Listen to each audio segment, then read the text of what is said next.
Բարի երեկո, Փակ TV-ի եթերում լուրերի հետքերով հաղորդումն է, այստեղ միայն իրականությունն է, առանց կեղծիքի, սեղմ մեկ զանգակի կոճակը առաջինը տեղեկացված լինելու համար։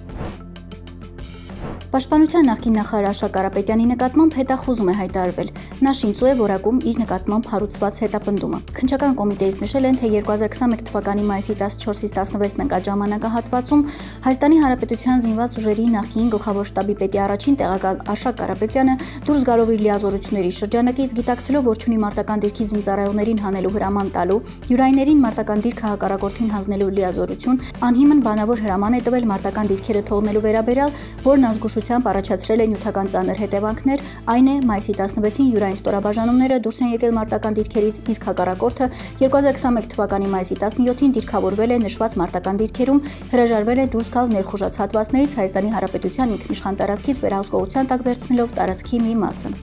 Վերջինիս նկատմամբ որպես խափանման միջոց ընտրվել է կալանքը հայտարարվել հետախուզում։ Աշակ Կարապետյանը ներկայացուցչի միջոցով փոխանցել է, որ տեղեկացված չէ որոշումից իր նկատմամբ հարուցված գործը շինծու է եւ աղաշապատի ընտրություններից առաջ հետապնդում է քաղաքական նպատակ։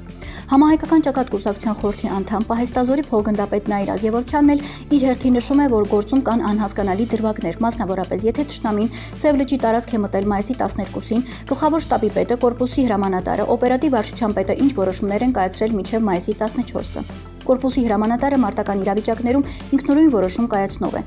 Ըստ Նաիրա Գևորգյանի, Աշակ Կարապետյանի նկատմամբ հետախուզում հայտարարելը քաղաքական որոշում է, ուղղված վաղաշապատի ընտրությանը մասնակցող իրենց քաղաքական ուժի դեմ։ Վրաստանի ներքին գործերի նախարարությունը հայտնում է, որ թուրքական բեռնատար ինքնաթիռ է կործանվել Սիղնաղիի մունիցիպալիտետում Վրաստանի պետական սահմանից մոտ 5 կիլոմետր հեռավորության վրա։ Ադրբեջանից Թուրքիա մեկնող ինքնաթիռը կործանվել է Վրաստանում, որոնողափրկարարական աշխատանքները իրականացվում են Վրաստանի իշխանությունների հետ համատեղ, հստակացրել են Վրաստանի ներքին գործերի նախարարությունից։ Թուրքիայի ազգային պաշտպանության նախարարությունն էլ հաստատել է, որ ռազմատրանսպորտային ինքնաթիռ է կործանվել։ Այդ երկրի պաշտպանության նախարարությունը հայտնել է, որ կործանված ինքնաթիռում եղել է 20 զինծառայող, այդ թվում թռիչքային ազնագազմի անդամներ։ Ռազմական տրանսպորտային ինքնաթիռը թռչել է Գանձակից եւ ուղևորվել անհայտ ուղղությամբ։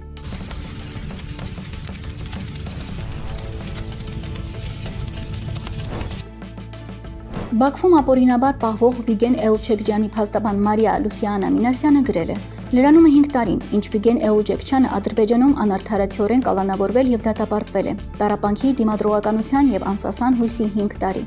Այս տարիների ընթացքում բանտարկության մեջ Վիգենը անհավանական դժվարություններ է կրել։ Նա 3 անգամ հացադուլ է հայտարարել վտանգելով իր առողջությունն ու կյանքը, արդարության եւ արժանապատվության հուսահատ պահանջով։ Նրան զրկել են նույնիսկ ամենափոքր հարմարավետությունից, նույնիսկ ծխախոտի պարզ տուփից, քանի որ նրա գերեվարողները փորձում են կոտրել նրա ոգին դաժանության եւ զրկանքների միջոցով։ Այնուամենայնիվ ամեն օր Վիգենը դիմանում է, ամեն օր նա հույս ունի, որ մի օր կրկին կտեսնի իր սիրելիներին, ազատ կշնչի եւ կապրի այն կյանքը, որը գողացվել է իրենից։ Վիգենի տառապանքը վառ հիշեցնում էին խորը անարդարության մասին, որին դեռևս բախվում են Ադրբեջանում անօրինական պահվող բոլոր հայ բանտարկյալները, անմեղ մարդիկ, որոնք պատժվում են պարզապես նրա համար, թե ով են։ Սակայն նրա ուժը ապացուցում է, որ նույնիսկ ամենամութ վայրում մարդկային հոգին չի կարող լռեցվել։ 5 տարին չափազանց երկար է, ժամանակն է, որ Վիգենը տուն վերադառնա։ Մենք չենք դադարի նրա անունը հիշեցնելուց, նրա պատմությամբ կիսվելուց եւ նրա ազատությունը պահանջելուց մինչեւ այն օրը, երբ նա ազատ արձակվի։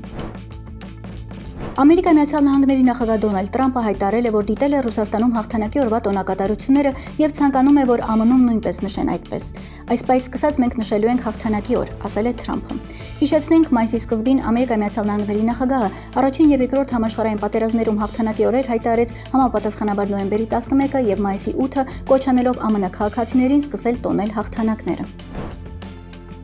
Երևանում նոյեմբերի 4-ից 5-ին անցկացված Օրբելի 2025 միջազգային ֆորումին Թուրքիայից մասնակցած Թուրքիայի էներգետիկ ռազմավարությունների եւ քաղաքականությունների հետազոտական կենտրոնի նախագահ Օղուզհան Այքեները հարցազրույց է տվել Էրմենի հաբեր գործակալությանը։ Նա մասնավորապես կիսվել է Հայաստան այցից իր տպավորություններով։ Իրականում Հայաստան գալուց առաջ հարցրել էի մի քանի ընկերներիս, որոնք իրենց ասելով ճանաչում էին երկիրը։ Սակայն որոշ բացասական կարծիքներ էի ստացել։ Կարճատև այցիս ընթացքում համոզվեցի, որ առանց այցելելու ձևավորված այդ կանխակալ մոտեցումները իրականությանը չեն համապատասխանում։ պատասխանում։ Տեղում տեսա, որ Հայաստան իր մարդկանցով, փողոցներով, երաժշտությամբ, ուտեստներով, մշակութային բաղադրիչներով բազմաթիվ ընդհանրություններ ունի Թուրքիայի հետ։ Ինձ օտար քաղաքում չի զգում, ասել է թուրք ներկայացուցիչը։ Հարցին, թե Հայաստան-Թուրքիա սահմանի բացումը այս փուլում հեշտ իրականանալի է, արդյոք տեսնում է որպես իրատեսական գործընթաց, նա պատասխանել է. Հայաստան-Թուրքիա սահմանը վաղ թե ուշ կբացվի։ Իհարկե, գործընթացում կարող են լինել որոշ տեխնիկական պահանջներ եւ գուցե քաղաքական ակնկալիքներ, բայց առաջին անգամ է, որ երեք երկրների ղեկավարները, ներառյալ Ադրբեջանը, կարողանում են հանդիպել նույն կետում։ Մյուս կողմից ցեղանի շուրջ հնչեցող հայտարարություններից բացի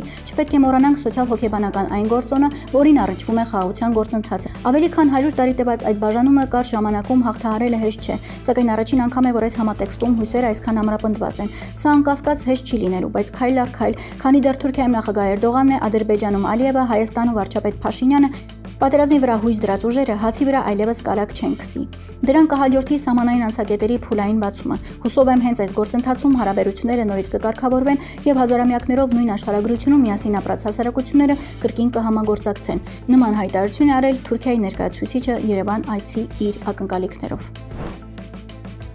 Այսօրվա համար այսքանը։ Մնացեք Փակ TV-ի հետ, լուրերի հետքերով եւ մի մոռացեք դառնալ մեր ալիքի բաժանորդը մշտապես տեղեկացված լինելու համար։